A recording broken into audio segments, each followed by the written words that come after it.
First of all, thank you for the opportunity to present here today. And I would like to acknowledge, particularly in a session around collaboration, Twan Timmermans, who is one of our non-executive directors, and RAP, who is a supporting participant in this organisation.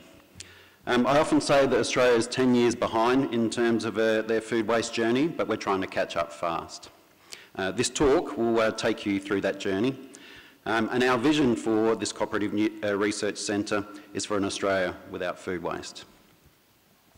So in 2015, we started to map right throughout the value chain what the food waste bill as such was for Australia, and it's around $18 to $20 billion, depending on seasons and commodity prices. That, in part, led to the National Food Waste Strategy being released in 2017 by the Federal Department of Environment, which committed to Australia to reduce food waste by 50% by 2030. And that's right across the value chain, not just food waste.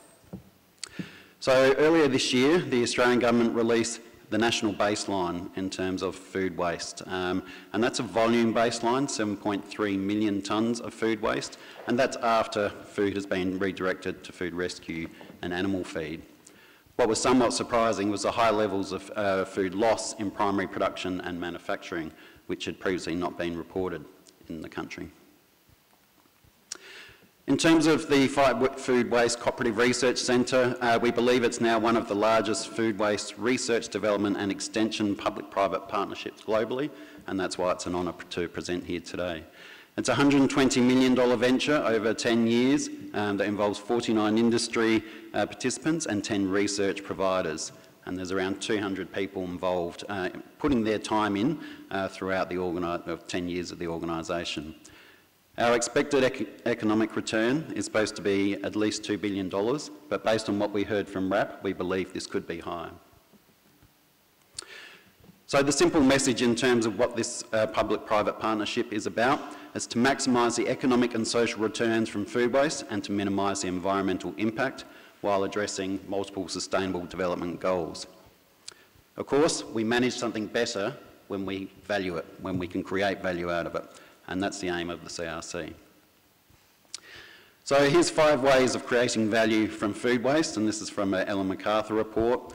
And as recognised during this conference, prevention and redistribution are absolutely key, and they are still creating value out of food waste, even though a lot of our focus at the moment, and that's based on industry, is making new food products, developing inputs for agriculture, and developing new materials and bioenergy from food waste, so nothing is wasted.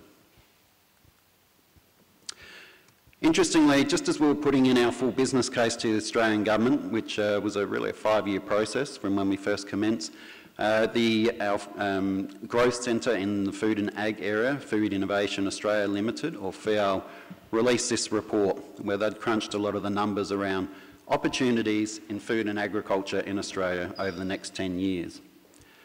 While food waste wasn't the largest opportunity in economic value, it was certainly the highest opportunity in terms of the expected compound annual growth rate. So it's a smart area for investment.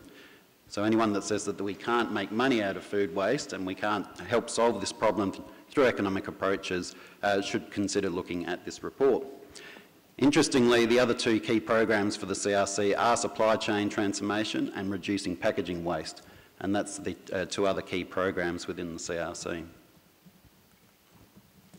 So everything we do within the CRC is around these strategic objectives of reducing food waste throughout the supply chain where possible, transforming unavoidable waste into innovative products, and engaging with industry and consumers to deliver behavioural change. We recognise that the best return on investment is often in that last area, but it's also the hardest one to attract industry funding to. So this just gives you some idea of who's involved in this partnership. We often call it the Coalition of the Willing.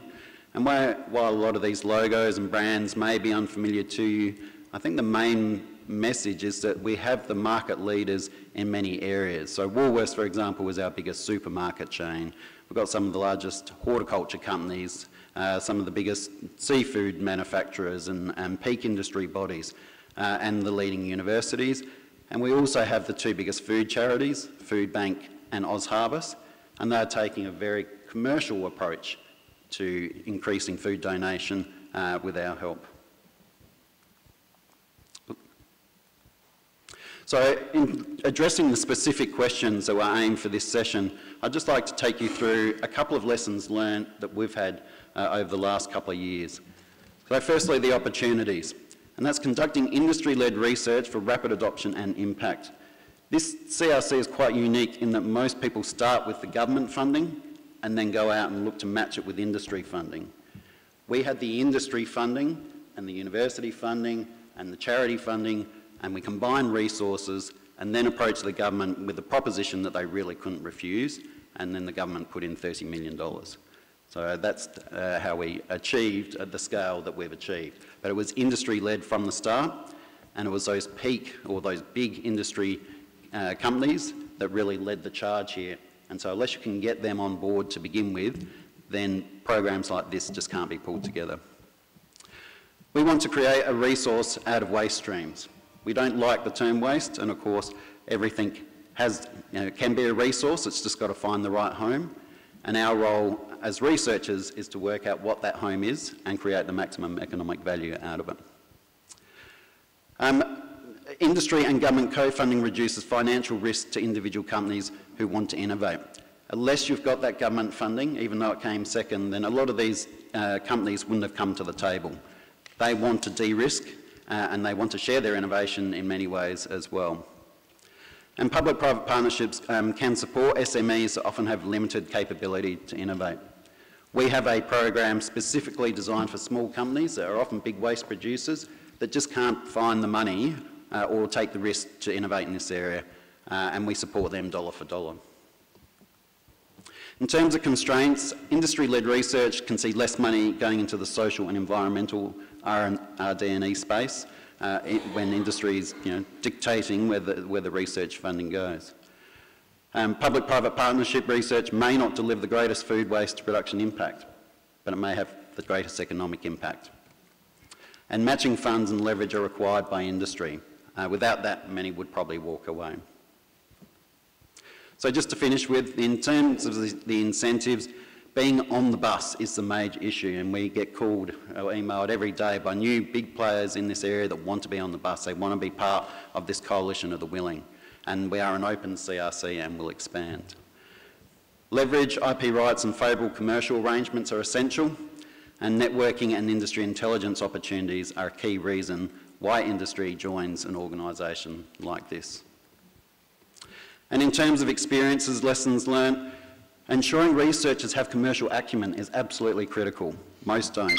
And conversely, the industry partners understand research. Secondly, be consistent regarding leverage, IP and commercial arrangements. And thirdly, managing many participants with competing interests can be difficult and is a real challenge, and is something that certainly takes a lot of my time, but it can be incredibly rewarding when you've got a coalition of the willing this size. I'll leave it at that. Thank you.